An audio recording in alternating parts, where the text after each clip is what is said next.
talk about the Rancher Advocacy Program that you have spearheaded, helping those who are currently in the cattle ranching operation to,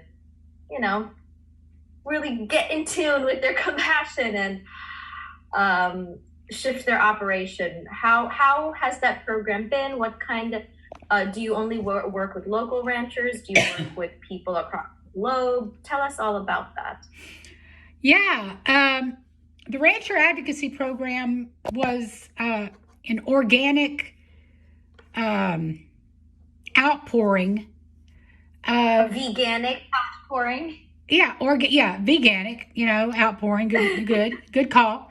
But it was like organic from within me.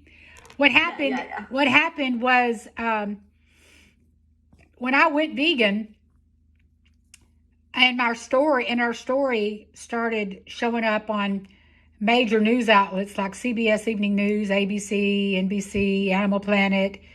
Our story was told in the magazine of Southwest Airlines. It's been translated in 9 or 10 languages. It's going to be in Swedish next week. So when our story started landing in the laps of everyday people, a lot of those people were cattle ranchers. A lot of those people were chicken farmers. And they began to, like they'd be sitting in their living room eating or whatever, or just watching TV, and all of a sudden, cattle ranchers would be on the news and they would relate to us. And the wives particularly began to reach out to me in tears. They would always tell me, they still do, I saw your story. I heard you talk about how you went against your husband. I heard you talk about how you love these cows and I don't have anybody else to talk to.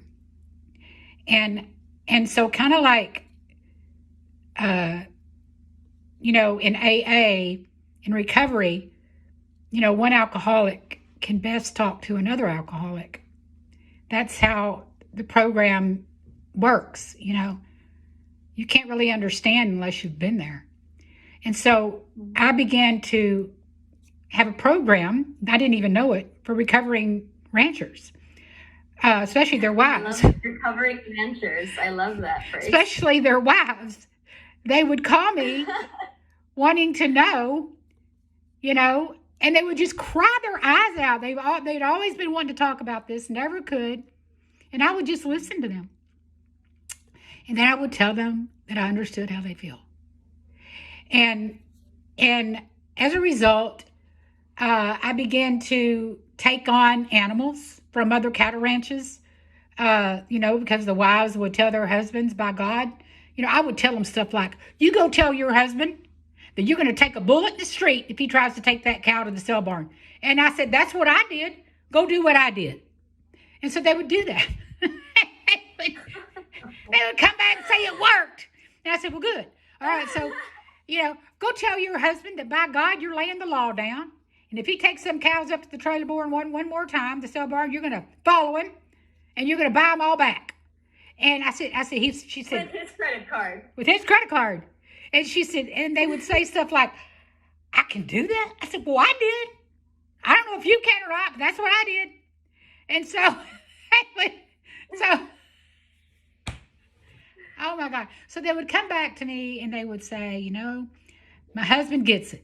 He knows I don't want to see this animal go to the sale barn. And so we have several cows that are here that are rescued right out of cattle ranchers because of cattle ranchers' wives and husbands and men that have had a change of heart.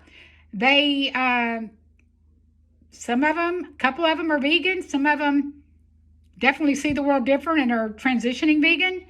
But that's how the Rancher Advocacy Program happened. It was a very organic conversation that happened. And one day there was a lady in my advisory committee that said, Renee, you need a program for Rowdy Girl.